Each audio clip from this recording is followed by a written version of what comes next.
If you enjoy the subject matter of these podcasts, then you would definitely enjoy any of the 3 Patreon discussion groups that are available. You can read about these groups by going to the infinitesparkofbeing.com and clicking the participate button. I also offer a meditation group every Sunday evening at 8 p.m. Eastern. You can go to any of my social media profiles and find a link tree with that information as well. This is a community of everyday people who are interested in living with a deeper understanding of spiritual practice and how it can be applied in a practical sense to our everyday lives. So join us.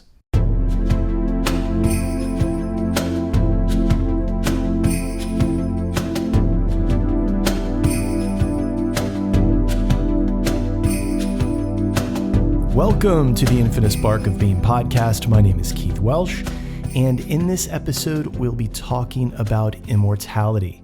Like most things in the spiritual realm, there are many layers to this topic. While some things in the spiritual literature can be straightforward and literal, there is always an allegorical meaning behind them. I find that often the allegory takes me deeper into the subject, putting the topic into a context that I can apply to my own life. Immortality is one of those subjects that I believe people wrestle with. I believe they are confused about it. I also believe that there's an allegory within most literature that can help us grasp it fully and bring it into our spiritual understanding. It all starts with who you think you are. If the spiritual aspirant believes that they are merely the physical body of meat, blood, and bone, then we'll have a problem because the human body can't be permanent. Age or time is really just the decomposition of the human form. So if you even try to compute immortality that way, we immediately run into problems. It's bad enough that we're discussing immortality. Let's not complicate it by dragging this meat suit into the equation. Speaking as a Westerner, residing in the Western Hemisphere, the Christian philosophical perspective influences how we perceive just about everything. In Christianity, the idea that you get a human body after the rapture is mentioned many times in the Bible. So it's fair to say that it's part of the belief system. Since Christ resurrected in his post-torture body, so will you. How nice. However, during my time in the church, I was informed that you will receive the perfect body you had when you were 33 years old. I would often wonder, and at times out loud, what if you don't make it to 33? I was then told that you would have the body you were supposed to have at 33 because that was Christ's age when he was crucified. So this scrambling for thoughtless answers by adults assigned to leadership roles in the church is one of those annoying little things about Christianity that gets stuck in my craw. Knowledge does not seem to be a prerequisite for leadership. So once again, we run into a problem with language. In Christianity, it is said that you have a soul. Okay, but who is this you person? You see, it always uses the human form as the reference point or place to stand. Well, if you've spent any time in the spiritual world, you'll see the issue with trying to take a philosophical or even a metaphysical stance where permanence of some sort in the human body is even a concept. This entire three-dimensional reality that we experience is a mass of vibrating dots, creating the illusion of solidity. It's a realm of constant decay and constant change. It's a realm where the cells that make up the human body, this body that we believe is us, are constantly renewing. So not only are the cells renewing, but we are constantly changing. Our bodies are changing. Our minds are changing. To say that we are our thoughts or our body is foolish. I don't think like I did 5 years ago. I don't even look like I did 3 years ago. My thoughts have changed. My thought process has hopefully changed, and my body has changed as well. So to say I have a soul is very confusing. Who is I? Well, I is a concept. Identity is a concept. A concept is an idea or a notion. Who I believe I am, or even who you believe I am, are definitely ideas and are certainly notional. So to truly make progress up the mountain, we must understand that we are not the body. The ever-changing meat suit that will at some point cease to exist becomes a poor place to stand. Do not lay your treasures where moth and rust doth corrupt, as Christ said. So this takes us once again into the process of self-inquiry. Self-inquiry is the whole of spiritual practice. Without it, there is no spiritual practice. There is no spiritual progress. So to take us down that road again, when your mind is racing, there is a quality within you, so to speak, that is aware of the racing mind.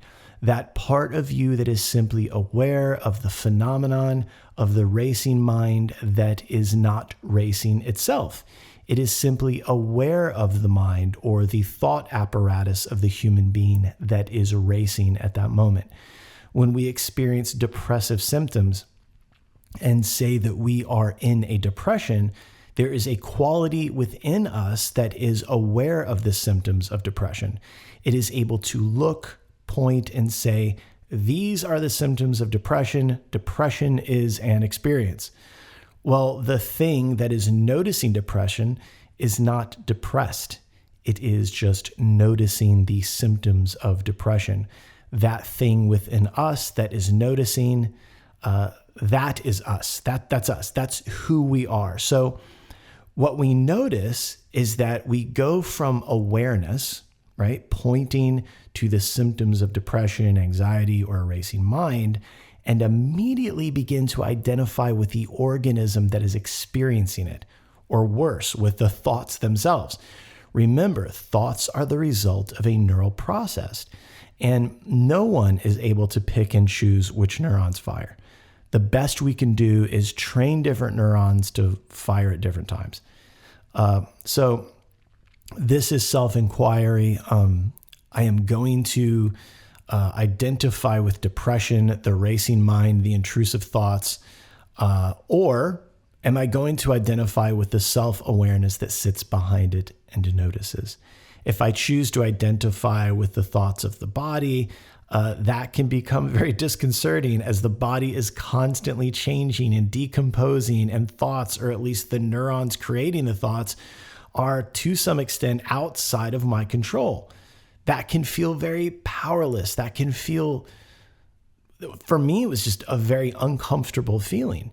However, this awareness thing, my attention is something I can control. Notice that awareness and attention are not cognitive faculties of the mind. They are not the mind. Where I place my attention is within my control.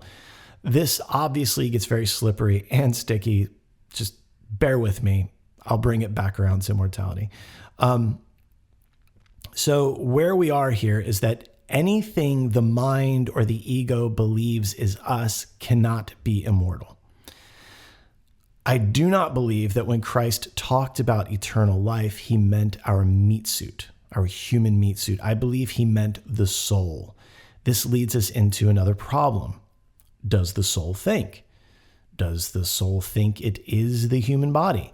These are the questions that Christianity has difficulty answering, or at least Christian leadership does.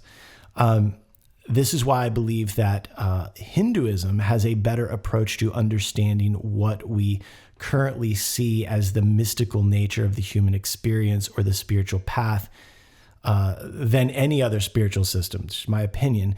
The Hindu method of wading through this conundrum is this. It is the duty of the human to recognize its true identity as Atman, or the soul. It is then the duty of the Atman to understand its true identity as Param Atman, or Brahman, or God.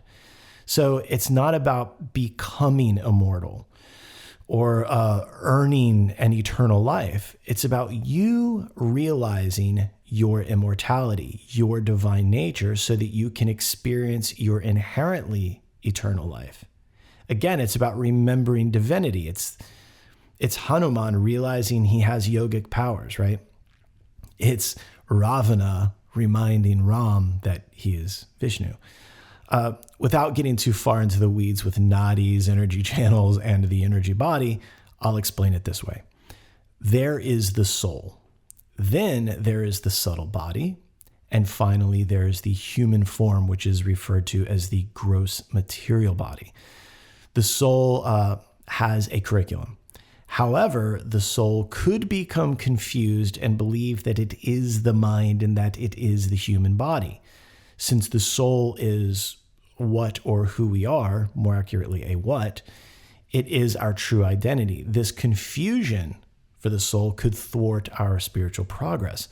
The idea that here's what it is. It's that we are supposed to shed these things and go home.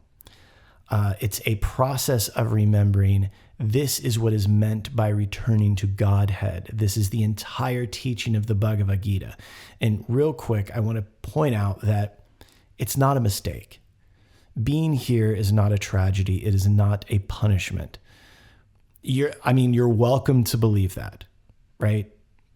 Good luck with that. I feel as though believing that your human experience is some sort of a punishment could lead to a bad time. Anyway, in the Gita, Krishna lays out this process very succinctly. First, we go through the process of spiritual liberation. This is where we realize our oneness or eternal relationship with God or Krishna. Then after you go through this spiritual liberation, there is transcendence, where we begin to transcend the wants and the needs of the material world to a certain extent. This is what is meant by being in the world, but not of the world, as Christ said. Then there is devotion. This is what's called bhakti yoga, the process of coming into union with God through devotion. We recognize our true identity as the soul, as Atman, as something distinct from the physical body. By recognizing this as our true identity, we understand, as Krishna says in the Gita, that we are part and parcel of Him, of God. So this devotional piece or bhakti yoga has a lot of layers. There are various ways to understand this. If being devotional towards Krishna, God, Jesus, or any other figure is problematic for you, consider it like this. Since you are part and parcel of God, and since the super soul, a piece of God that is described in the Bhagavad Gita, exists within you, then what this really is you recognizing, again, we're back to recognizing and remembering that you have a higher nature, a higher self, and that you need to begin spending time concentrating on that, cultivating that, and expressing love for that aspect of you. In the Bhagavad Gita, Krishna says, the wisest of sages know me to be their own divine self. Let that sink in. If you believe that you would benefit from working with me one-on-one on anxiety, ruminating thinking, grief and loss, or stress management, then shoot me an email or a direct message. Or if you're interested in learning about how meditation and spiritual practice can transform your reality and in turn change your life, then again, please reach out through email or direct message. Thank you. Think about it as an allegory. Spirituality, which is what we're talking about here, concerns itself with matters of the spirit or the soul, matters beyond those of the material world, right? So spiritual practice, however, is about learning to inhabit the human form within three-dimensional reality with the knowing, capital K, that you are in fact the timeless being that is the soul, and outside of that, you are God. Spiritual practice is the constant remembrance of this truth.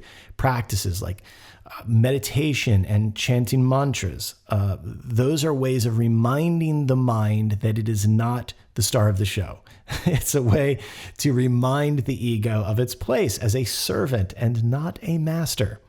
So what we are trying to do here is cultivate that point of view so that it becomes the starting place for our perspective on things. What I've found for myself over these 28 years is that this perspective of being in the world but not of the world seems to defang the bite of three-dimensional reality. It rounds the sharp edges off so that I can hold it a little closer. I think it was Timothy Leary who talked about needing to learn to play with life rather than being played upon by life. So you are a soul. You are a spiritual being of divine nature. So what do you think would happen if you began focusing on that? What if that became your practice? What if you dedicated yourself day in and day out to a spiritual practice, something that reinforced this idea, this concept of being the immortal soul? I mean, I can tell you what would happen because it's what's happening for our online community as well as the people I work one-on-one with.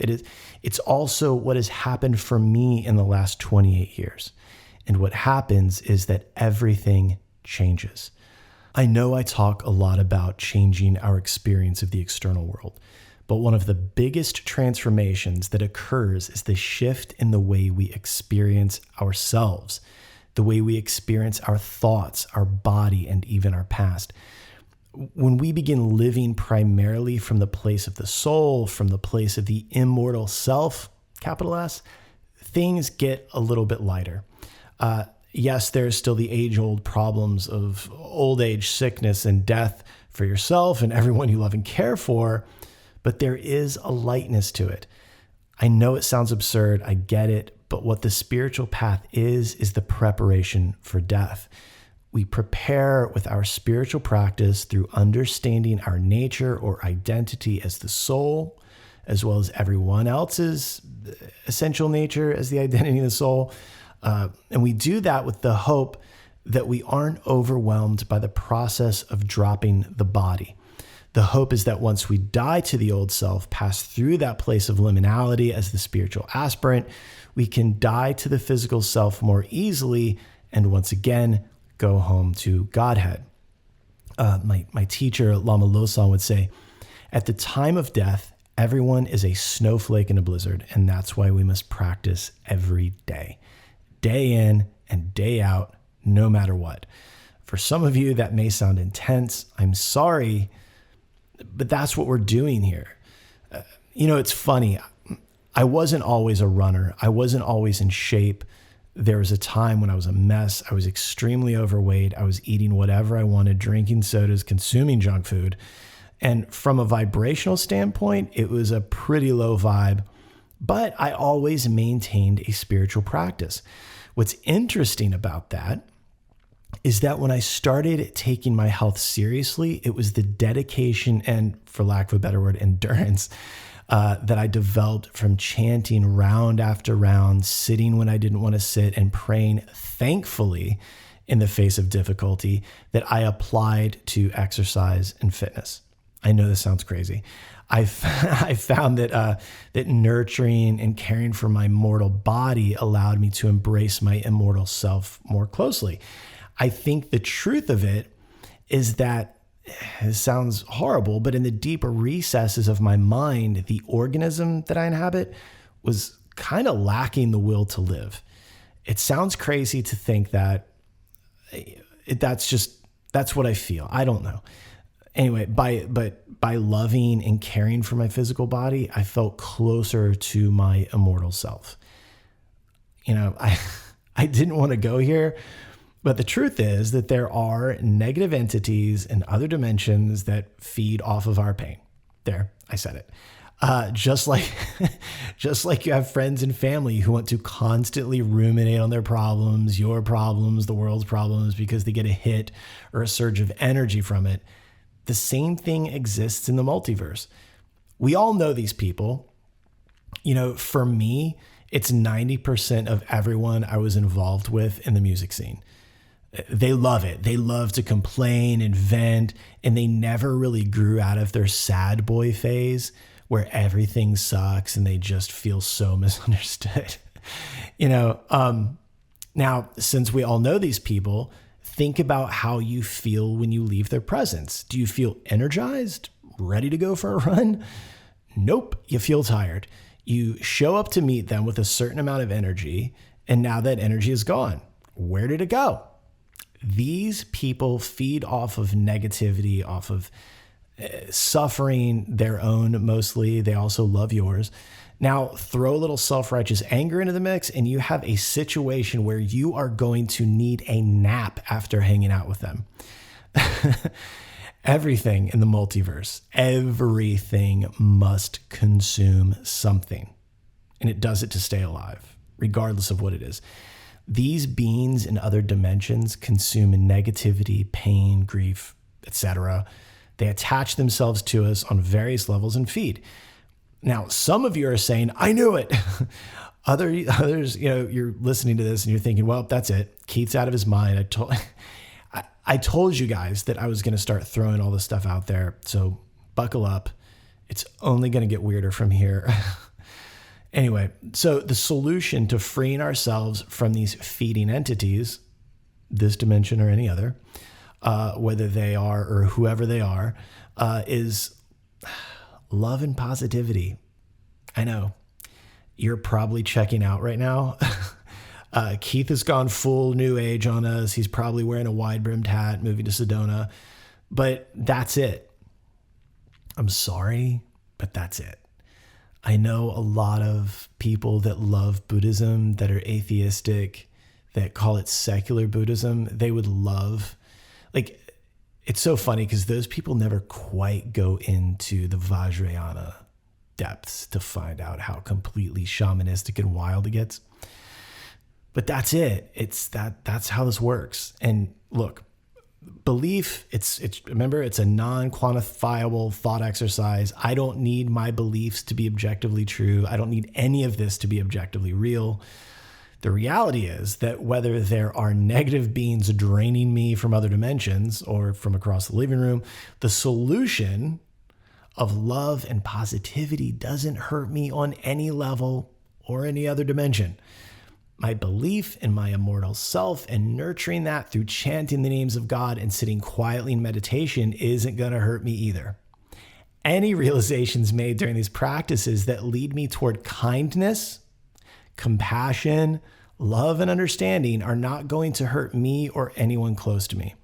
The way I see it is that I'm here. I'm on earth for a certain amount of time. These are the things that interest me. These are the things that excite me. And I'm going to nurture them. I'm going to continue to believe that I am an immortal divine being that is part and parcel of God itself, and so are you. Nothing is going to take that away from me, and nothing is going to stop me from believing that. These spiritual practices and beliefs that I have shown up for every day for 28 years, since I showed up for them, they show up for me when I need them the most. Whether it was sitting at the bedside with my dad while he dropped his body, or sitting at the bedside with my mother while she dropped hers, these practices were there when I needed to be present for other people while they were in pain. Those practices, the ones that I'm practicing now, they were there. Thing is this, look, we don't just practice for ourselves. We practice for everyone around us. It's what Ram Dass said. He said, the best thing I can do for you is to work on me, right? So we go up the mountain. Yes, initially we start for ourselves. It's a very Hinayana kind of way of doing it. We go up the mountain initially for us, but really we gain a different perspective and we do it eventually for those that are kind of down towards the base of the mountain. And we send these messages back. That's what I believe that I'm doing. Is some of you are, a few steps behind me. Some of you are miles behind me. And I'm just kind of telling you where I found a bridge, where I found a log over a creek. That's all I'm doing. So the eternal life guaranteed to us in the Christian Bible was to say, if you do it like Christ, you will remember that you are the Son of God, meaning that you are the result of source. Remember that, practice that. And your experience of this birth will change. In Buddhism, we sit quietly in the spacious awareness, watching the mind. We're watching it think, we're watching it judge, and realizing that we're not that. We're not the mind. We're not the constantly changing mind, nor are we the body. We are the witness, the awareness that sits behind it all and watches it quietly. In Hinduism, it is the recognition of the human being is that a human birth is the result of a soul that has taken birth, and then it's the duty of the soul to recognize that it is inextricably connected to God, thus returning to Godhead, that is the path to liberation. So all of these systems describe an immortal being that is within us all. Now, real quick, when I use the word within, quotes, I don't know. But anyway, all of these systems find that loving kindness, compassion, positivity towards ourselves and then others results in a path back to oneness, back into a unified state of consciousness where we finally go home to God. We are fingers on a hand. The truth that I am describing is the thumb. And without that thumb, the hand is not nearly as useful. It's much easier to have a thumb. It's much easier to have knowledge of the imperishable self and act accordingly than it is to maybe be a Richard Dawkins type. So if you don't know who that is, Google it. Anyway, so this is never anything I talk about. It's never about making pain go away. It's about mitigating the suffering. It's not about hiding from life. It's about developing ourselves spiritually in a way that allows us to stand in the face of it, hold space for it, move through it with a level of equanimity, and then it prevents us from dragging. That being able to do that keeps us from dragging each difficult moment we've been through into the next moment. And when we do that, we smear the past all over a perfectly clear present moment. I always think about just dumping a trash can onto a perfectly clean glass table. So the thing that does that empties that trash can or smears it around, that is an aspect of us, because we are inhabiting this thing, that fearfully drags that stuff around with it. That's the body. That's the mortal being that we inhabit. If we live closer to the immortal self, remembering the soul in all of our affairs, with that immortal being as our true identity, then we find a lightness to this precious human birth. I promise. So, what is this? It's a process of remembrance. So remember, remember, remember. I love you, I love you, I love you. Thank you. If you enjoy this content and would like to support the further creation of this content, go to the website, theinfinitesparkofbeing.com. There you can explore the many ways you can do that. Also, click the About button, read a little bit about me, see what I have to offer you in terms of one-on-one sessions. And while you're at it, don't forget to check out the Patreon tiers. We are building a spiritual community of everyday people with not so everyday interests. So go ahead and check out the participate button on the website and join us.